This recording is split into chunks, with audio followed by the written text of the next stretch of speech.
eny ary fifaliana lehibe ho andray no miaona aminao indray eto amin'ity fandarana mahafinaritra ity a ambarao ny fahamarinana ry kristianina namana. Mila manambara ny fahamarinana antsika satria Andriamanitra de maika sotodina mihitsy hamonjy olona eto amin'ity zao to'izao ty a. Baiboly de milaza ny amin'ny bokin'ny Isaia mpaminany ihany milaza manao hoe indro izy aizina ny manarona ny tany a, espito manarona ny firenena. Tsika mijery amin'izao fotoana izao ohatrany hoe mety ny fiainan'ny olona, mitady vola ny olona, miary arena ny olona ohatrany hoe mety ny fiainan'ny olona, fa ao kosa ny sasany izay mahatsapa hoe tena tsy mety ny fiainany. Mieritreritra hoe samy manana ny zavatra izay irinina hoe mandeha ho azy ny fiainana. Kanefa izay ambara amin'ny Baiboly de samy hafa amin'ny zava-misy mihitsy iainantsika hoe raha fijeritsika olombelona zany amin'ny maha olona tsika de hoe samy manana fiainan'ny olona, fa raha amin'ny Baiboly ny dinihana de hoe tena aizina ozy izy manarona ny tany, espito manarona ny firenena. Noho izany de ilaina mihitsy ny toro ny fahamarinana. Ilaina manambara ny tenin'Andriamanitra marina satria betsaka ny mbola tena jamba, betsaka ny tena mbola tsy afaka, betsaka ny mbola miraparapa ao anatin'ny izy io de ilaina zany toriana le fahamarinana satria ho iny tenin'Andriamanitra milaza manao hoe ka ny marina ozy izy a ho fantatrareo ny marina ary marina anafaka anareo. Ny marina zany de manafaka, rehefa fantatry ny olona ny fahamarinana de afaka izy. Androany tsika de hijery loha hevitra lehibe anankiray a, mission izay nampanaoviny Jesosy ny pasteur na ny mopera na ny mpitondra fivavahana rehetrarehetra, izay tsy mpitondra fivavahana rehetra akory azy fa nizaniza na tsapa, nizaniza nomena maimaim-poana de tokony hizara maimaim-poana izy, tokony hizara maimaim-poana. Noho izany de tsara ny mitory amintsika fampatsihivana, zany hoe mety efa nandalo teo ambany masonao ihany fa mety tsy nodinihanao lalina le izy, de androany zany a misy fampatsihivana lehibe, fampieritrretana lehibe zay ambaran'ny tenin'Andriamanitra amiko sy aminao ary tena ho adinin'Andriamanitra tsika eo amin'ny fitsarana raha tsy ataontsika zay iraka lehibe zay nampanaoviny Jesosy izay. Androany ary de hijery tenin'Andriamanitra tsika ao amin'ny bokin'ny Jeremia, bokin'ny Jeremia, ary avy eo tsika de mandeha ihany koa any amin'ny bokin'ny filazantsara araka ny Matio, filazantsara araka ny Matio. Fa ho jerevantsika voalohany aloha ny bokin'ny Jeremia. Jeremia toko 7:7 amin'ny anaran'i Jesosy. Ny mpaminany zay manao nofy de aoka ilaza nofy, ary zay manana ny teniko de aoka anambara marina ny teniko. Zay manana ny teniko izy de aoka anambara marina ny teniko. Iza moa no miteny? Andriamanitra no miteny amiko sy miteny aminao. Zay manana ny tenin'Andriamanitra, zay manana ny tenin'Andriamanitra. Ao amin'ny Matio toko 8:20 de ny 9:20 zao mivaky ny teny amin'ny anaran'i Jesosy. Koa mandehana ianareo de mampianara ny firenena rehetra, manao batisa azy amin'ny anaran'ny Ray sy ny Zanaka ary ny fanamasina, sady mampianatra azy hitandrina zay zavatra rehetra nandidiko anareo, ary indro zao momba anareo mandrakariva ambara-pahatonga ny fahataperan'ny zao tontolo zao. Amen. Mario le teny hoe sady mampianatra azy hitandrina zay zavatra rehetra nandidiko anareo. Faharoa zay, voalohany mandehana ianareo de mampianara ny firenena rehetra, mandehana de mampianara ny firenena rehetra. Teo amin'ny 2 taona ka no vonjen'Andriamanitra, ary tao anatin'izany de mbola tena tao anatin'ny fahatanorana tanteraka ny vonjen'ny Tompo ary ny zavatra masaka tato an-tsaiko, ny zavatra iriko de mba ho tonga mpitory-teny, hitory ny filazantsara ny Jesosy Kristy, satria nomena maimaim-poana aho, naditra aho fahiny, adala aho fahiny, mpanota iringiriny aho fahiny. Ary mbola maro aza reo namako zay mbola tavela ao anatin'ny fahotana, ary za koa de mbola manana trosa amin'ny izy reny mbola manana trosa amiko satria za tokony mbola hitory amin'izy reny. Efa misy ihany moa mifanena tamiko, nisy zao mifanena tamiko teny Ambodiny Sotry, nisy mifanena tamiko tety amin'ny faritra Itosy, nisy mifanena tamiko any amin'ny toerana rehetra zay ale any. De maniry any mbola hitory teny am'ireo zay sisa mbola tsy nilazaina, fa zay hita kosa aloha de mba nanambarako ihany zay fahatsapana sy zay zavatra zay niraisiko tamin'i Jesosy. Ka zay le afatra lehibe zay manana ny teniko Jehova de aoka izy ilaza marina ny teniko. Aza makalavitra ianao fa jereo fotsiny ao am-piangonanao ao amin'ny fiangonana zay ivavahanao, tena milaza marina ny tenin'Andriamanitra ve le mpitondra fivavahanao, tena manambara ny fahamarinana ve izy. Fa ianao tsy tokony mena maso, tsy tokony matika ena maso, tsy tokony matika ena maso. Ny ena masaka hono mahavelona fa ny ena maso mahafaty. Rehefa hitanao hoe zavatra tsy normal any ampianariny, rehefa hitanao zavatra tsy ara-baiboly, de ilaina miala atao amin'izany fiangonana zany satria misy angeny lalana iverin'ny olona mahitsy kanjo lalana varina ho any amin'ny fahaverezana ny hafarany. Ten'Andriamanitra de milaza manao hoe fa amin'ny andro farany ozy ny olona de angididy sofina ka ampiala ny sofiny amin'ny fahamarinana. Angididy sofina ka ampiala ny sofiny amin'ny fahamarinana, zany hoe tsy mazaka an'le tena fahamarinana. Inona moa le fahamarinana? Le fahamarinana de tsotra ihany, tahotra an'Andriamanitra. Torianao am-piangonana ve ny tahotra an'Andriamanitra? Torianao am-piangonana ve ny fahamasinana? Torianao am-piangonana ve ny fibebahana ny fiverenana amin'Andriamanitra? Zany no fahamarinana zany, zany ny toro-teny manafaka zany, zany ny tena tanjon'Andriamanitra. De ny toriana ny fahamarinana io. Ato amin'ny Timoty faharoa toko faefatra andininy fahatelo zao mivaky ny teny amin'ny anaran'i Jesosy, fa ho avy ny andro zay tsy azakan'ny olona ny fotom-pampianarana tsy misy kilema, fa angididy sofiny izy dia amory mpampianatra ho azy araka ny filany, ary ampiala ny sofiny amin'ny fahamarinana izy ka hivily ho amin'ny angano. Fa miambena ianao amin'ny zavatra rehetra. Eto zany ten'Andriamanitra de misy zany reo karazana mpitoro-teny na mpamina ny sandoka, ary zay koa ny famantarana voalohany amin'ny mahatongotra ny fihevian'i Jesosy eny amin'ny rahony lanitra. Zao zany ny porofo hoe efa akaiky ny fihevian'i Jesosy eny amin'ny rahony lanitra de ny firoboroboan'ny mpamina ny sandoka na ny fampianaram-diso na hoe ny fitaka, séduction, fitaka. Raha lasanabavy ary avana malala zay toriana ny tenin'Andriamanitra amin'izao ora sy fotoana izao, tiako ny milaza aminao fa raha mbola tsy mazaka fahamarinana ianao de tsy tena mbola zanak'Andriamanitra ianao, satria zay rehetra zanak'Andriamanitra ny manana fanan'Andriamanitra, io fanan'Andriamanitra io de fanany fahamarinana ka raha ohatra ka mbola tsy zakanao ny toro-teny mahery, tsy zakanao ny toro-teny mafy de dikan'izay zany de mbola malemy ara-panahy ianao. Fa ny olona teo voavonjy, ny olona mangetaeta ny famonjena, ny olona mangetaeta fiovana de mila toro-teny mahitsy izy, mila toro-teny tsy mivilivily, mila toro-teny tsy misy kilemana, tsy voatapo-drano. Zay ny tena ambaran'ny ten'Andriamanitra eto hoe fotom-pampianarana tsy misy kilema. Zay naory ny apôstôly, zay nampianary ny apôstôly. Raha mijery ny ao amin'ny baiboly ianao ny apôstôly de tsy variana tany amin'ny fampianarana any amin'ny chorale. Ny apôstôly de tsy variana any amin'ny fombafomba mpivavahana. Fa ny zavatra nataon'ireo apôstôly ireo raha ny toro-teny voalohany Petera de nampibebaka olona izy, nampiverina ny olona tamin'Andriamanitra, ary izy ary nilaza manao hoe aoka ho izy hovonjena ho afaka amin'ity taranaka maditra ity ianareo. Zany hoe ny atonga ny olona voavonjy zany. Inona moa teo voavonjy? Ny voavonjy de olona afaka tamin'ny fahotana, voavonjy de olona nandray ny fanamasina. Ny fanamasin'Andriamanitra de mamotika fahotana, ny fanamasin'Andriamanitra de mitaona ny olona hisy tahotra an'Andriamanitra ao anatiny, mitaona ny olona hiandrandra, hiomana, hivonona ny amin'ny fihevian'i Jesosy eny amin'ny rahony lanitra.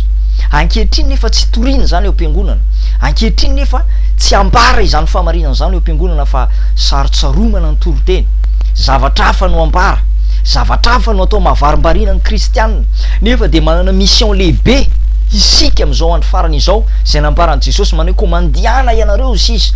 zany hoe mission zay nampanaoviny Jesosy zany de sady mitoro teny eo am-piangonana, toriana ny fahamarinana, toriana ny tenin'Andriamanitra marina, ary aorianan'izay de tsy mijanona ao am-piangonana fa miparitaka ny fifoazam-panahy, mamonjy olona any amin'ny firenen-kafa, mitoro teny any amin'ny firenen-kafa. Zany ry havana malala ny tena afatra Andriamanitra marina zay nambarany Jesosy. Ho vitaiko sy vitainao, ho vitaiko sy ho vitainao, zany hoe zasy ianao de manana mission accomplie. Misy mission zay nampanaoviny Jesosy de anao mpianatra ny firenena rehetra, atao tonga mpianatra ny firenena rehetra amin'ny alalan'inona fitoriana ny tena tenin'Andriamanitra marina. Ny olona mpianatra zany raha mandinika antsika ny zava-misy ao am-piangonana, mety hiteny mpitoro teny manao hoe ka zany olombelona ihany zany hoe tsy mahay manova an'ireo olona reo zany hoe tsy afaka hiditra any am-pon'ireo olona reo marina zany. Fa kosa ianao afaka mitoro ny tenin'Andriamanitra marina, ianao nanana ny fanahy masin'Andriamanitra, Andriamanitra de mampaniraka ny mpitoro teny mba tsy hitoro teny malemilemy, mba tsy homena maso eo anatrehan'ny manakaja. Aza matahotra ny tavany ianao Jehova, fa raha matahotra ny tavany ianao de ataoko mangororo ianao. Aza matahotra ny fitsangana no sisy nizanizy ao anoloanao de toriny tena tenin'Andriamanitra marina. Misy mantsy ny olona rehefa ao am-piangonana, rehefa manamana-karena le olona mihaino toro teny, na rehefa manamana-katao de avily ny tenin'Andriamanitra, tsy tena le tenin'Andriamanitra nampaniran'Andriamanitra azy ny toriana, fa zavatra hafa atao zay andambolambo an'le mpanan-karena mba ahafahan'le mpanan-karena manohana, mba ahafahan'le mpanan-karena manao rakitra be dehibe, mba ahafahan'le mpanan-karena mitamana ao am-piangonana. Ry havana malala, tiako ny milaza aminao fa tsy ny amaroan'ny olona ny tadiaviny, tsy ny amen'ny fiangonana ny tanjona, fa ny tena tanjona de zao tena movo mendriky ny fibebana ny olona zay toriana ny filazantsara, tena mendrika atao batisa izy, ary zay ny zavatra zay takina amitsika aoriana ny fitoriana ny filazantsara ao am-piangonana de mba ho atao batisa ny olona, satria ny baiboly de milaza any amin'ny Marka 4:20 any milaza ny tenin'Andriamanitra hoe fa zay mino sy atao batisa no vonjena. Zany hoe ny mission lehibe zay mpanaoviny Jesosy atsika zany de zao hoe atao zay atonga ny olona ho tonga amin'ny fibebahana, atao zay atonga amin'ny mpanota anatona an'Andriamanitra, atao zay atonga amin'ny mpanota hiverina amin'Andriamanitra, ary rehefa miverina amin'Andriamanitra izy, rehefa mafoy ny fahotana izy, rehefa manariny ny fahotana izy, rehefa miaiky ny fahotana izy, tamin'ny androny Jaona mpanao batisa, rehefa nitoro teny tany amin'ny efitra Jodia izy de zao zavatra niseho, niaiky ny fahotany io lozy izy, ary zay rehetra niaiky ny fahotany de niekeny Jaona ho atao batisa, ary Andriamanitra ny nanamarina fa rehefa natao batisa izy ireo de nandray le famelan-keloka. Batisan'ny Jaona de andraisana famelan-keloka, ny batisan'ny rano de andraisana famelan-keloka. Ny ankizy kely tsy mahay mibebaka, ny ankizy kely tsy afaka atao batisa. Hoy ianao milaza manao hoe tao an-tranon'ny Cornelio anie, Cornelio mianakavy anie natao batisa de nisy ankizy kely tao, tsy voasoratra hoe nisy ankizy kely tao, fa Cornelio mianakavy izy, mety efa olon-dehibe daholo ny olona tao, fa ny olona efa niaiky, ny olona mahatsiaro tena, ny olona mahatsapa fa hoe diso. Ny ankizy kely ry havana de tsy mahatsapa hoe diso, ary zay mahatonga ny hoe tsy mitombona ny batisan-jaza, fa ny zavatra tokony atao de atonga ny olona ho tonga saina hibebaka, afoy ny fahotana. Hoy ny tenin'Andriamanitra ny amin'ny asan'ny apôstôly 2:7-7 milaza manao hoe koa mibebay ianareo sisy mba hamonona ny fahotanareo, ary ianareo andray ny fanomezana dia ny fanahy masina, mba hamonona ny fahotanareo, ary aoka atao batisa amin'ny anaran'ny Ray sy ny Zanaka, ary ny fanahy masina ianareo sia mba ahazo famelana ny elokareo dia ny fanahy masin'Andriamanitra zany. Tsotra ihany ny tanjona atonga ny olona ho tonga eo amin'ny fibebahana. Eo ny dingana voalohany tsy azo elana. Tenin'Andriamanitra de milaza ny Matthieu 4:7-12 raha vao nanomboka nitoro teny Jesosy de niteny izy manao hoe koa mibebay ianareo izy fa efa akaiky ny fanjakany lanitra. Jaona ihany koa de nilaza ao Matthieu 7:2, ary tamin'izany andro zany izy de niseho Jaona mpanao batisa nitoro teny tany any efitra Jodia ka niteny manao hoe mibebay ianareo fa efa akaiky ny fanjakany lanitra. Petera de nitoro teny mibebay ianareo izy, resaka fibebana. Paoly apôstôly any amin'ny asan'ny apôstôly 7:7 de milaza manao hoe Andriamanitra ozy izy ninitsy nijery zany andro tsy fahalalana izany, fa ankehitriny izy mandidy ny olona rehetra mba hibebaka.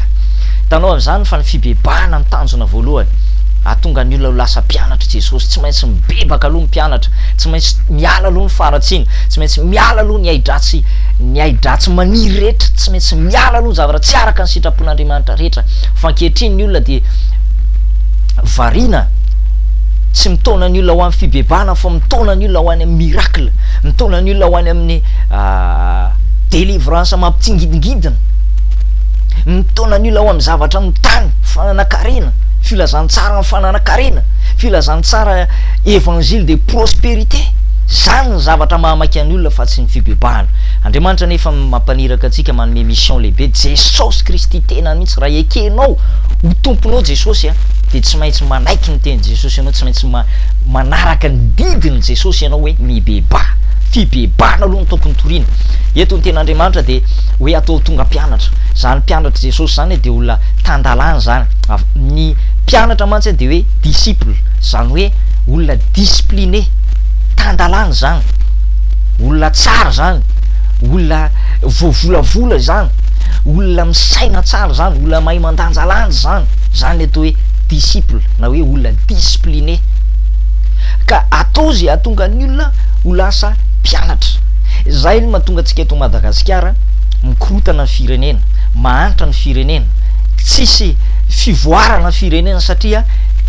tsy mitoetra tsara ao am'le tena tenin'Andriamanitra ny olona raha fantatry ny olona io fahamarinana io de io ny anafaka azy ho afaka amin'ny fahantrana io ny anafaka azy ho afaka amin'ny fahadalana io ny anafaka azy ho afaka amin'ny fahotana sy ny ditra ry havana malala tiana te hitory teny aminao ny fahamarinana fa marina zany teny ambarako aminao zany miainga avy amin'ny sambatan'olona io rehefa torinao am-piangonana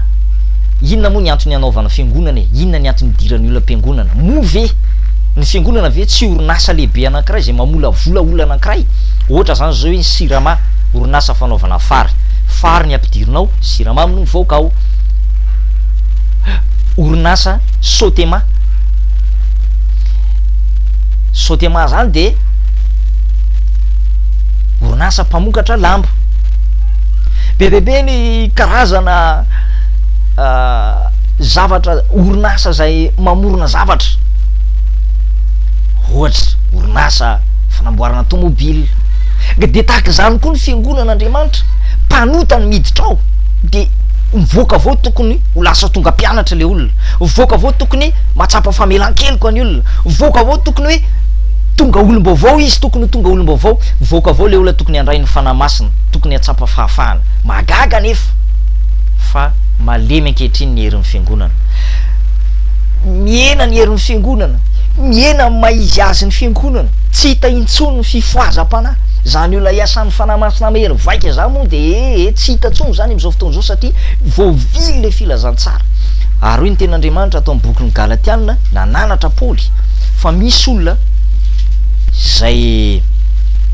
mitory filazantsara hafa de nampitandrina izy hoe tandremozy izy so de tratran'le olona mitory filazantsara hafa nareo Galatiana toko voalohany 9:5 vakina amin'ny anaran'i Jesosy fa na izahay na ny anjely avy any an-danitra aza no mitory filazantsara hafa aminareo hafa tsy zay efa nitoriny taminareo aoka ho voaozina izy zany hoe mitondra ozina ho an'le olona miaino zany sy ho an'le mpitory mitondra ozina ho an'le mpitondra fivavahana sy ho an'le mpinona mpivavaka ao amin'ny fiangonana anankiray rehefa tsy tena Jesosy ny torinao rehefa tsy tena famonjena ny torinao rehefa tsy tena fanafahana miota ny torinao rehefa tsy miavana amin'Andriamanitra zany ny olona de mitondra ozina mitondra lasa pozina fa tsy sakafo mpanantsony le afatra voavily ny afatr'Andriamanitra ry havana malala zay mandrezy ho toriteny zao tiako ny fananao matombo toriteny aminao marina ary tsy misorona ny toriteny aminao tsy mikarama fa fitiavana mizara maimam-pona aminao satria tiako ny fananao tsy ho very eny amin'ny elo fa zany ny programa an'Andriamanitra zany ny fampianarana naorony apôstôly de ny fibebahana tahotra an'Andriamanitra famasinana fiverenana amin'Andriamanitra herin'Andriamanitra miasa amin'ny fiangonana jereo ny asan'ny apôstôly toko 4 fa reo apôstôlin'Andriamanitra reo de mivory tamin'ny toerana anankiray, asan'ny apôstôly toko faefatra andimy fatelopolo, nangataka ny fanahy masina izy reo mba hirotsaka ny fanahy masina taoriana kely ny Pentecoste, ary efa feno ny fanahy masina de mandeha mitory ny filazantsara, mijoro vavolombelona tamin'ny heribe ozy izy nijoro ny apôstôly vavolombelona ny amin'ny fitsanganan'i Jesosy Kristy tamin'ny maty, ary fahasoavana be tao amin'izy rehetra. Zany mission voalohany mpanaovan'i Jesosy a, ny tsirairay avy a mpitondra fivavahana, na mety olona tsotra ihany koa ianao ke efa nandray amin'ny famonjena, tokony torinao fiangonana ny tena fahamarinana, fa tsy ataonao varimbarina amin'ny zavatra hafa ny olona, filazantsara hafa ny torinao, zavatra hafa no andaninao andro. Tsarovy tsara fa mbola ho tsaraina ny tsika reo e, ary tena mbola ho ampamoana, fa isika ozy ny soratra masina de tsy maintsy iseo miariary eo alohan'le tsy maintsy hifampirarahantsika. Ho tsarain'Andriamanitra tsika ndray andro any. Nanahoana ny fomba nitondrano ny teniko izy Andriamanitra, ahoana ny asahina mitondra ny teniko, zany ny zavatra mbola ho ampamoana amin'ny andro farany. Ka ianao io a, za milaza marina aminao fa matoy ianao nandre an'ity toriteny ity de tia hanafaka anao Andriamanitra, tia hanafaka anao Andriamanitra,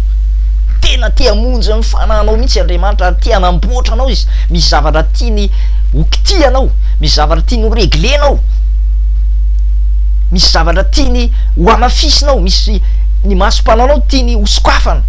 tia hanala ny kirany hazan-drano masinao izy. Fa zany anie mission e, raha niakatra any an-danitra Jesosy nanafatrafatra izy. Ary io ten'Andriamanitra mivakitsika tamin'ny filazantsara amin'ny Matio toko fahavalo amby roapolo andiny faharoapolo teo io, andiny fasivy ambin'ny folo sy faharoapolo teo io, zay mivakitsika teo io de hoe afatra melokely ny akaran'i Jesosy any an-danitra io. Zay ny afatra. Mandehana ianareo, tsy mipetrapetraka, tsy hoe mandehana anareo de manaova opération gâteau, na mandehana anareo de ampianaro mihira ny olona, na mandehana anareo de ampianaro gala évangélique, na mandehana anareo de andana ataovy daholo ty fihetsiketsehana rehetra ity. Zany voalazan'ny ten'Andriamanitra hoe mandehana ianareo izy, ataovy mpianatra ny firenena rehetra. Rehefa tonga mpianatra ny firenena rehetra dia zay vao ho avy eny amin'irao ny lanitra am'izay Jesosy. Ary tsy fantatsika moa zay fotoana fa zay moa ny afatra ao amin'ny baiboly hoe ary tsy maintsy ho toriana ozy izy, Matthieu 24:14, tsy maintsy ho toriana am'izao tontolo zao ity filazantsara amin'ny fanjakan'Andriamanitra ity vavolombelona amin'ny firenena rehetra de vao tonga amin'ny farany. Zany hoe toriana aloha zany le filazantsara, atao tonga mpianatra ny olona, de rehefa tonga mpianatra ny olona vavolombelona mandre avokoa ny olona tsirairay avy, tsisy tsy mandre,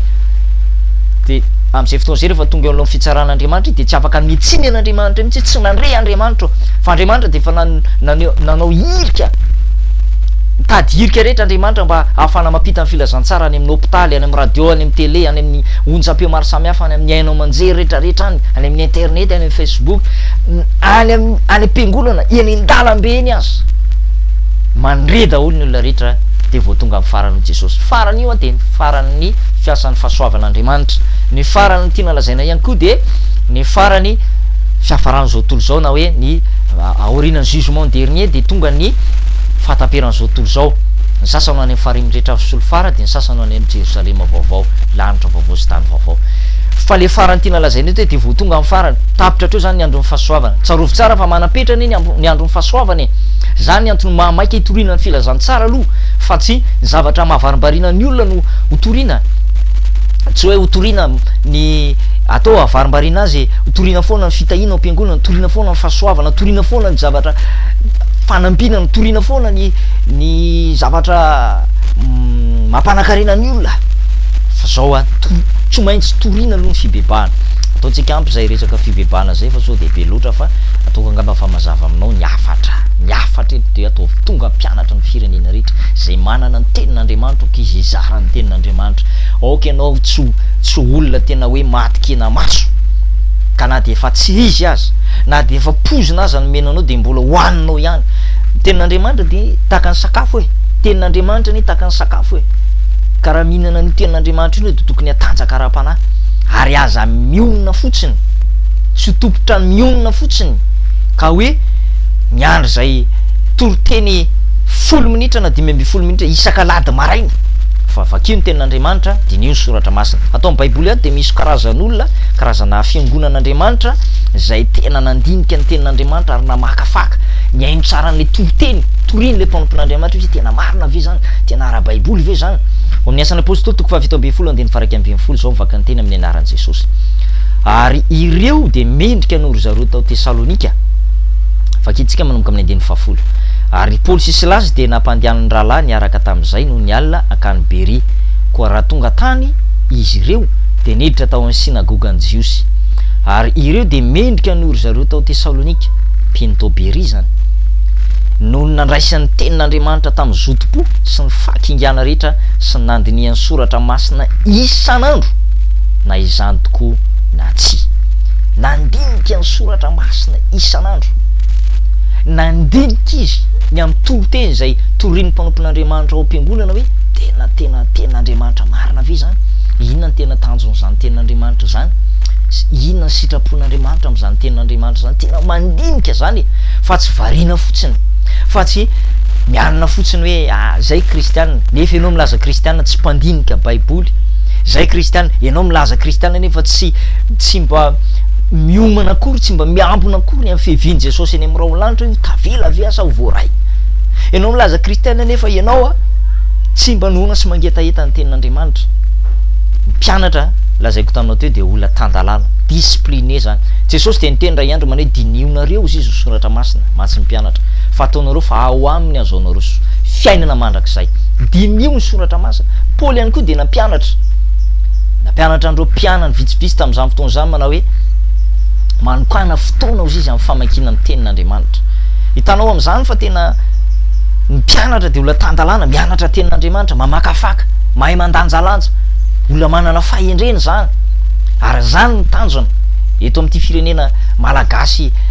nosy malalatsika ety de hoe mba hahatonga ny olona hanana fahendrena, mba hahatonga ny olona hiova fo, mba hahatonga ny olona hiverina amin'Andriamanitra, mba hahatonga ny olona ho tandalana. Misy any zany tsy tandalana eny an-dalana, efa fantatra zao hoe faky tsy tokony aririna eny amin'ny arabe de arina, atsipitsipeny ny fonina biscuit, atsipitsipeny ny hoditra akondro, nefa efa misy toerana fanariana zorodira. Ilaina ihany koa tsika tena mba manaja miainga avy any aminao nge io ianao za miandry miracle be hoe filoham-pirenena no anovanao, fa tsy ny filoham-pirenena mihitsy ny anovanao fa miainga avy any aminao io, miainga avy any amin'ny isambatan'olona, any ny fiovana. Zay nge le fifoazam-panahy, miainga avy any amin'ny olona, tsy rairay avy le izy, fa tsy hoe miainga avy any amin'ny pasteur. Fifoazam-panahy zany na fiovana lehibe de miainga de fitambarany zavatra maromaro. Rehefa ao tsara ampitoroteny automatika tsy maintsy apita any ny hery sy ny fahalalana sy ny fahasoavana, ary dia tsy maintsy miova reo olona reo satria ny fahasoavana miampy fahasoavana, mipita ny fahasoavana. Ka izay ny antony ampirisihana antsika mba tena hiaino tsara, hitady mihitsy karoy, tadiavo mihitsy zay tena tenin'Andriamanitra mamelona amin'ny fananao. Tenin'Andriamanitra amin'ny bokiny Abolana de milaza manao hoe fa raha mikatsaka azy toy ny fikatsaka volamena ianao sy izy tahirina fenina de tena ho hitanao tena fahendrena sy ny dahotra an'Andriamanitra. Mila katsahana zany le izy. Amin'ny Abolana toko fahatelo Abolana toko fahatelo andininy fahaefatra. Fa raha mikatsaka azy toy ny fikatsaka volafotsy ianao ary mitady azy toy ny fitady tahirina fenina de fantatrao ny fatahorana an' Jehova ary hitanao ny fahalalana an'Andriamanitra. Ho hitanao sy ny fahalalana an'Andriamanitra. Zany ny zavatra tokony ataotsika. Ilaina tena mikaroka, mandalina, mandinika tsara hoe inona marina moa zany ny tena tanjona amin'le fivavahana. Zay nge mahatonga an'le filoham-pirenenan'ny Rwanda, Paul Kagame, zay tena leo mihitsy ny amin'ny resaka fivavahana satria tsy zavatra manova olona,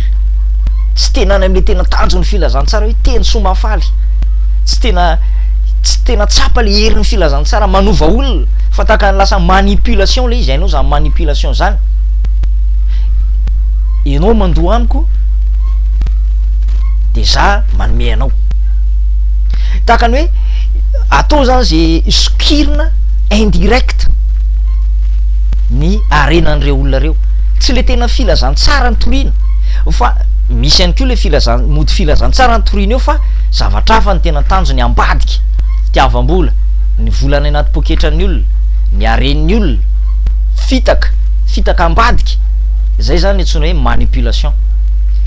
mody fivavahana no atao mody fitoriteny atao nefa zavatra hafa mihitsy ny ao an-tsainy lay mpitoriteny zavatra hafa mihitsy ny ao am-pony lay a mpitoriteny na mpitondra fivavahana de zay mahatonga an'lay filoham-pirenena ny tenany hoe akatony ihany ny fiangonanareo ary de ireo nisy fiangonana zandriny na fiangonana sekta moa filazantsika azy 9,000 nakatona satria tany Rwanda io satria leo le mpitondra fivavahana satria tsy misy fiovana ny vahoaka teo ihany ny teo ary vao mainka aza mahantra ny olona satria le mpitondra fivavahana de nisikotra ny arena sy ny vola any anaty poketran'ny olona fa indirectement le izy tandremo zany loza manano taniny zany zay ny antony teneniko aminao hoe mba mailo aoka hiratra ny masom-pananao fa maro ny zavatra zay tsy izy tsony ankehitriny zay toriny olona ary zany ny antony torina aminao am'izao fandaran'izo hoe ambarao ny fahamarinana mandra-piveriny Jesosy eny am'rao ny lanitra de mbola hitoy zao fandaran'izo hoe ambarao ny fahamarinana tsy maintsy ambara ny fahamarinana tsy maintsy torina ny fahamarinana ambarao amin'ny oloko ny fahatsony Jehovah Andriamanitra zany de ambara aminao zany mba hiratra amin'ny masom-pananao hoe ambadiky reny zavatra mandambolambo ambadiky reny toroteny tsara lahatareny ane misy tanjona ange zay tiany olona ho tratrariny zay tiany mpitondra fivavahana tratrariny ka noho izany a fantatrao ny marina ankehitriny aoko mailo anao fa ny tena tanjona tena lesona tena mission zay nampanaoviny Jesosy a hiraka lehibe nampanaoviny de atonga ny olona ho tonga mpianatra atonga ny olona ho tonga amin'ny fibebahana atonga ny olona ho tandalana maro ny fivavahana ankehitriny a mivavaka ihany olo hoy ato aminao teo tahaka le orinasa lehibe zay nylazaiko taminao teo fiangonana de orinasa lehibe mpanota miditra ao de tokony tonga olom-bavao izy mivoaka avao vavaka ihany ny olona fa tsy matsapa ny tena famonjena marina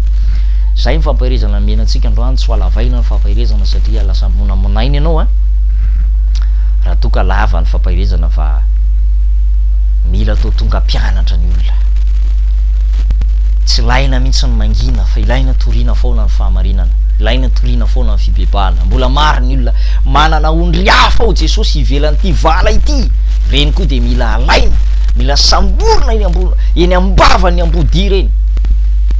ankehitriny de fa eny ambavany ambody izy reny kanefa raha fa torina ny filazantsara marina rehefa torina ny tena ny tenin'Andriamanitra marina de afaka izy reny Davida de nanana an'izany toe-posy toe-panahy tahaka zany hoe tsy avelako rambasany ambody io izy ny zanak'ondry fa alaiko eny ambavany de tahaka zany ihany koa Jesosy zay tena nafo ny ainy zao izy manolotra ny aiko mba hamonjena ny ondrin'Andriamanitra de tahaka zany zo toriteny zao torina ny fahamarinana mba hahatonga ny olona voavonjy ho afaka ao anatin'ilay fitaka zay ny afatra tahin'Andriamanitra ny ianao ny aino hatramin'ny farany a manaraka tsika mbola hijery zavatra anankiray indray a ho toy an'izay afatra Andriamanitra zay fa ataotsika ampelo zay a 5 minitra ihany a fa raha mihoatra an'izay de mona aminaina ianao zay ny afatra Andriamanitra e ho tahin'Andriamanitra ny ianao sy ny ankonanao a fahasoavan'Andriamanitra ny ho aminao a engany ianao a mba tena tonga mpianatra Jesosy ny mpianatra ihany miditra amin'ny fiainana mandrakizay ny olona tandalany zany olona discipliné zany olona tena tia an'Andriamanitra zany olona makatony didiny Jesosy zany raha tia hainareo Jesosy de tandremy ny didika noho izany a zay rehetra mitandrina ny didin'Andriamanitra zay rehetra mitandrina ny tenin'Andriamanitra zay rehetra mandeha am'le lalana tery zay rehetra tena manao sitrapon'Andriamanitra zay ny maharitra mandrakizay zay ihany maharitra mandrakizay tsy rehetra manao amiko tombokotomboko Jesosy fa zay manao sitrapony raiko zay any an-danitra izy reo manao sitrapon'Andriamanitra reo le mpianatra tandalana reo le mpianatra tian'i Jesosy reo ianao ihany koa engany ho tonga isa mpianatra ianao ka raha tonga ny amin'ny alahady ho avy zao andeha hivavaka ianao de ho hitanao mihitsy hoe marina izay le toriteny henoko tany amin'ny YouTube zay le toriteny hitako tany amin'ny FB na tany amin'ny Facebook hoe tena tokony torina amin'ny fahamarinana tena tokony hiova ny olona tena tokony handray famonjena ny olona tsy tokony varim-bariana intsony tsy tokony variana amin'ny zavatra ivelambelana fa tokony atao zay atonga ny olona ho tonga mpianatra zay ihany fa dia tahin'Andriamanitra ianao sy ny ankonanao a